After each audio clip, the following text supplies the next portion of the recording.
Hey, welcome to Tim's Vinyl Confessions again. I'm Tim Derling. Thanks for tuning in for yet another episode. This is a very special episode for me for a lot of reasons. It's kind of a review episode of an album that has been 16 years in the making, and honestly, until I guess the last couple of years of reading online, I didn't think would ever get made by one of my all-time favorite bands. As a matter of fact, the band that not only was the subject of the very first episode I did of Tim's Vinyl Confessions, that I even borrowed the name of my show from their 1982 album Vinyl Confessions, and I'm talking about Kansas. And Kansas, for the first time since Somewhere to Elsewhere in the year 2000, have finally released a brand new album. And I've listened to it a few times. I think it's fantastic. I'll tell you about who's in the band and for what it's worth, give my opinion on it. But if you're a longtime fan, can't see you being disappointed in this album. It's called a title that I honestly really don't understand at this point what it means. It's very, very classical music sounding. The Prelude Implicit. That's the name of the new Kansas album that has only been out for a little over a week at this point. And it's on Inside Out Music, which is, I think, the progressive division of Century Media Records. And speaking of records, one of the reasons I got into vinyl so much is the artwork, and between Kansas and Journey, they're probably my two favorite bands for artwork, which is probably one of the reasons I just naturally gravitated towards my debut episode of Tim's Vinyl Confessions being Kansas, besides the album title. So, I got this on vinyl. No, I'm not going to open it. Matt will. This is the Prelude Implicit by Kansas. Brand new album on vinyl. Spectacular artwork. I have to send a shout out, and I hope I'm pronouncing her name right. The artwork is by Denise de la Cerda or de la Curda. But fantastic job. Classic Kansas logo up here. And back cover. It's a gatefold. It would fold out, and I'll show you the CD booklet, the entire picture of this bird on it. So there's song titles there. 10 songs on the album proper. Apparently the side 4 of this album has an etching, whatever that means. Here's the spine of the album, so you could see the logo there. The line of plastic is right in there. So yeah, really, really happy with the packaging, with the album itself. This actually also contains a CD in here, but I got the CD by itself, and that's what I'm going to refer to for most of this episode. So this is the CD version of the Prelude Implicit New Kansas album. Complete look at the front and back cover. Again, always very cool artwork. Inside, a little bit more. And there's no making of DVD or anything like that with this, just the CD. So that's what the disc itself looks like. Something else that's kind of cool that came with this is what looks like a laminated backstage pass. So, the Prelude Implicit on one side, and the other side it's a Prelude Implicit album cover, but it says Left Overture 40th Anniversary Tour North America 2016. I sincerely hope, I would love to see this band come to my area, specifically a place that they have played before. So it's not like they've never been around here, but I'd love to see them come to Casino NB in Moncton. So, Kansas, come to Casino NB. I've only seen Kansas once. I saw them in 1994. A different lineup, of course. We'll talk about the lineup of Kansas. Original vocalist Steve Walsh has retired, and he was one of the main reasons why there's been no new Kansas music. He had no interest in doing new Kansas music, which is a shame, but he decided to step down, which means of the band members, or the band as it exists today, there are only 2 original members left. Phil Ehart, drummer, and basically the manager of the band. He takes care of things. The buck stops with Phil. And Richard Williams, guitarist, the guy with the eye patch. They're the 2 lone of the original 6 Kansas members. So the lineup nowadays is augmented by Billy Greer, their longtime bass player and occasional vocalist on bass. He's been with them since 1986. And David Ragsdale, actually, who was returned in recent years to replace, I guess, Robbie Steinhardt on violin. It's so vital in Kansas. That's one of their trademarks, is the violin in the rock band context. So he's back. This time around, though, When I saw them in '94 with David, he played violin on some songs, he played guitar on some songs. He's just strictly on violin now, and they're really utilizing that. So to augment the sound, augment the band, they've got another guitar player, a guy named Zach Rizvi. I'm not sure what Zach's background is, but I know he also had a lot to do with the production and the making of this album. So it's really cool because for years Richard was the only guitar player, and some of those songs you really benefit from having the two guitars. A lot of them, actually. Well, I'm the kind of guy that figures any song is better with two electric guitars. Guy named David Mannion, I think I'm pronouncing your name right. Hope so, David, on keyboards. It's good to have a full-time keyboard player, too, because there's all those extra sounds that need to be there. And Steve Walsh used to handle those and sing, which, I mean, he's quite a dynamic frontman, so it makes more sense. Speaking of frontman, the big change, the obvious change, well, not so obvious if you weren't following them and you just heard it, a new vocalist.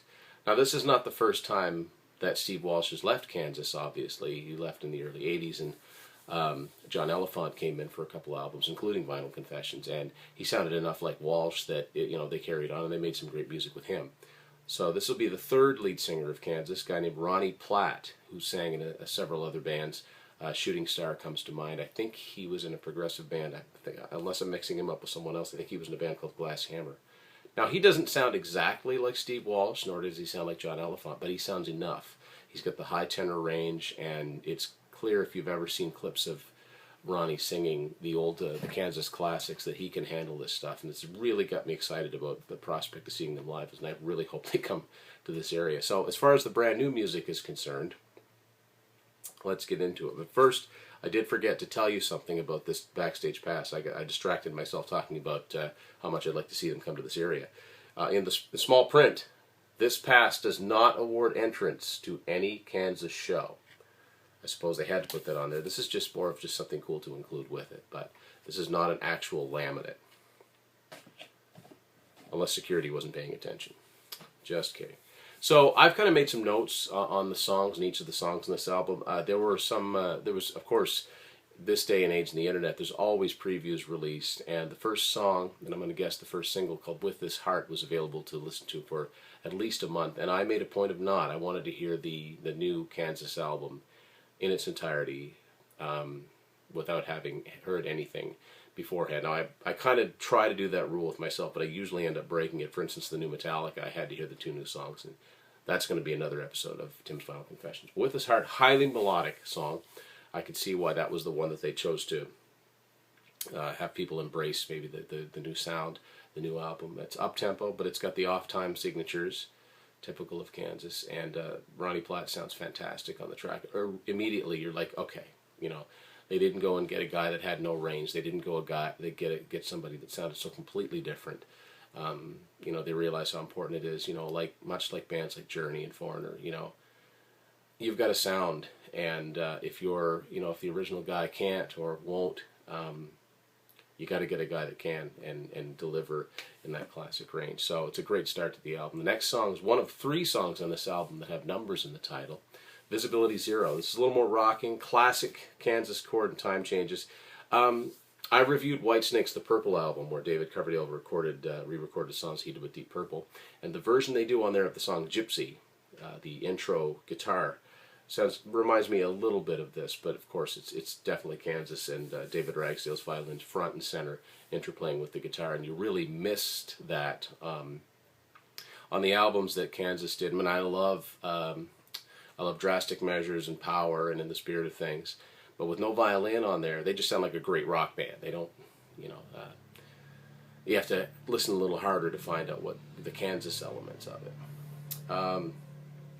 Unsung Heroes. It's in waltz time with the violin melody. So a longtime Kansas fan will be reminded a little bit of the song Hold On, but it's got a totally different feel. Once the verses kick in and the chorus, it's much more bluesy. It's much more R&B. Kind of a different vocal style, and in the changes it's very kind of 50s, 60s sounding, but again, Kansas elements throughout. Unsung Heroes. Yeah, that's the one that sounds like Hold On. The next one up is kind of a dual guitar violin melody. Starts off, it's called Rhythm in the Spirit. I have to say, on this album, like I said, I've been waiting for this album since Somewhere Elsewhere. Like, I had some new Kansas music to listen to. The production doesn't sound all that different from Somewhere Elsewhere, but I thought that was really well produced. A lot of bottom end, the drums sound really massive, and I really like the sound that they've had really ever since. Well, I mean, the third to last Kansas album came out way back in 1995, Freaks of Nature, and I love the production on that too. And they're kind of in-house productions. Although their longtime producer and sound guy and longtime friend Jeff Glicksman was somewhat involved in the mixing and the mastering. To what extent, I'm not sure, but he is listed in the credits. So guitar, violin, melody kicks off Rhythm in the Spirit, and David Ragsdale's violin melody at one point, and I just know this is purpose. This is done intentionally to bring people back. Like, okay, we're Kansas. You know we're Kansas. Sounds a little bit like Song for America. It's very circular. Not a copy. It's not a copy at all. I want to stress that, but it's just reminiscent in certain parts. Next song is called Refugee. It's an acoustic-based song. It's the first time there's been an all-acoustic-based song on this album. It's another great song. Nothing really stands out about it. The lyrics. See, this is actually the first time that I can recall since the late 80s that Kerry Livgren was not involved in the album in some capacity. Because even on Somewhere Elsewhere, he was involved with the album. Those are just songs that he wrote. But even on Freaks of Nature, there's a song called Great Morning, which he provided. There's no songwriting credits from Kerry Livgren on here at all. The next up is another number song, The Voyage of 818. I think this is the longest song on the album. This is an epic track. I didn't write it down. I think it's around 9-10 minutes. Epic sounding right from the kickoff. There's a midsection which gets some classic synthesizer tones, very 70s. And it goes into a faster bit. Now, Phil Ehart, if you're a drummer and if you listen to Kansas, he's got this trademark drum pattern that he's done at least once on every Kansas album, and this is where it appears here, or at least this is where I really noticed it. Camouflage is the next song. It's a slow song, but it's a harder rocking song. Very strong chorus. I like that one a lot. Next song, I keep looking at my notes here, so I apologize for that. Next song is called Summer. And this one has lead vocals by Billy Greer. Now, Billy Greer has sung lead vocals before with Kansas. He sang the song Look at the Time from Somewhere to Elsewhere, and he's also live. He's contributed a lot to the vocals. I think he sings most of the chorus of Fight Fire with Fire when they do that live. It might be that when I play the game tonight. Need to see them in concert to be able to tell you for sure. But Summer is a hard-rocking shuffle kind of song, like the song Freaks of Nature, maybe.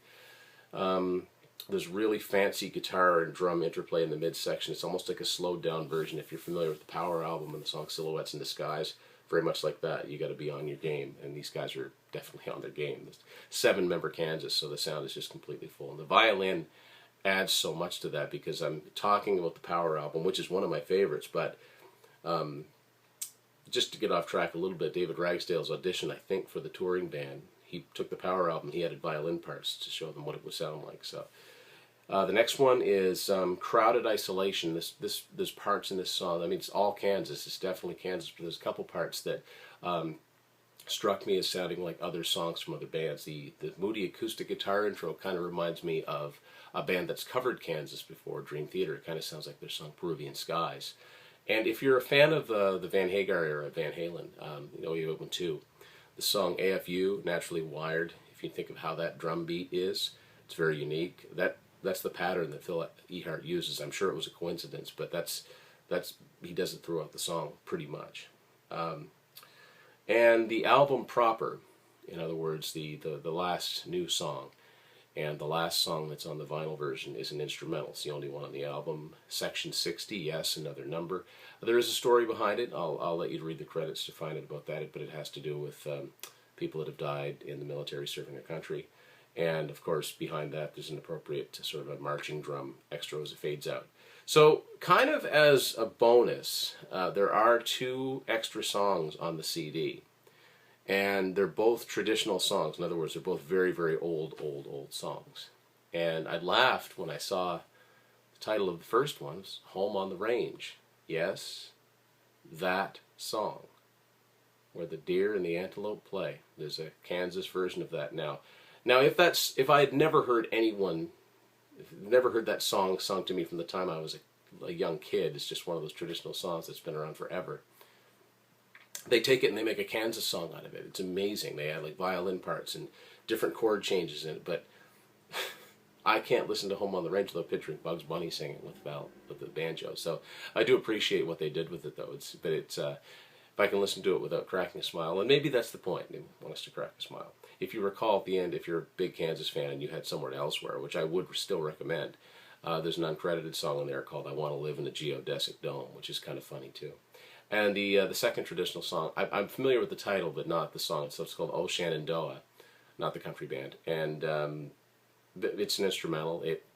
It kind of sounds vaguely familiar, but I'm just not familiar with the tune. But man, oh man, it's been I've been excited. Earlier this year, I couldn't pre-order it soon enough. Just as soon as I saw it come up for pre-order, and hopefully, I really hope that Kansas fans get out there and support the band.